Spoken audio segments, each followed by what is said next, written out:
Vous savez, le pourquoi se trouve justement dans la satisfaction que nous ressentons et dans la fierté qui est la nôtre d'être ici aujourd'hui au milieu du peuple sénégalais pour poursuivre la lutte engagée par la jeunesse de notre pays, par les femmes de notre pays, par les retraités de notre pays, par les travailleurs, les ouvriers, les chômeurs, pour dire non à l'injustice.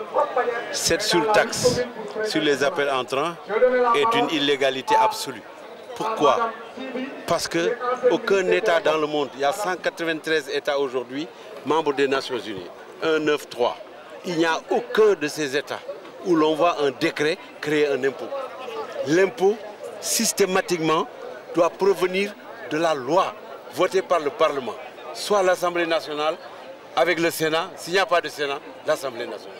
Donc, il n'y a pas de base juridique à ce décret de Wade, parce que cela relève du domaine de la loi et non du domaine du réglementaire. 1. 2. Cette surtaxe va rapporter, dit-on, 60 milliards. Ces 60 milliards vont aller où? Mais ça rapporte 60 milliards, mais combien ça va coûter aux familles sénégalaises? Parce que même les appels sur les téléphones fixes sont frappés par cette surtaxe. Les appels sur les mobiles sont frappés par cette surtaxe. C'est le pouvoir d'achat des Sénégalais qui est combattu et battu en brèche par cette nouvelle charte fiscale. Alors, ce que Wade doit faire, c'est rapporter le décret comme il a pris, puisqu'il n'y a pas de base légale. S'il a le courage d'amener ce dossier à l'Assemblée nationale, malgré quelques députés qui votent automatiquement, qu'il l'amène à l'Assemblée nationale, qu'il y ait un débat public en présence de tous les représentants du peuple, pour qu'ils nous expliquent pourquoi, à ce moment, si l'Assemblée nationale vote la loi, elle affectera le résultat de la surtaxe au budget national, au trésor. Et non comme ça, soi-disant, à la case des tout-petits et à je ne sais quel forage. C'est illégal et c'est anormal. C'est pour ça que nous sommes ici, pour nous joindre aux travailleurs de ce pays et au peuple sénégalais, pour défendre le pouvoir d'achat des Sénégalais qui sont déjà très fatigués.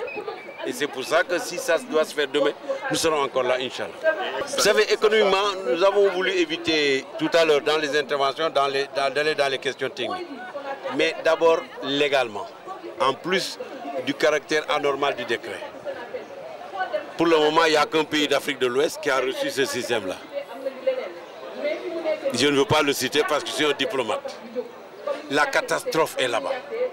Ici, si ça se maintient, la catastrophe va tomber.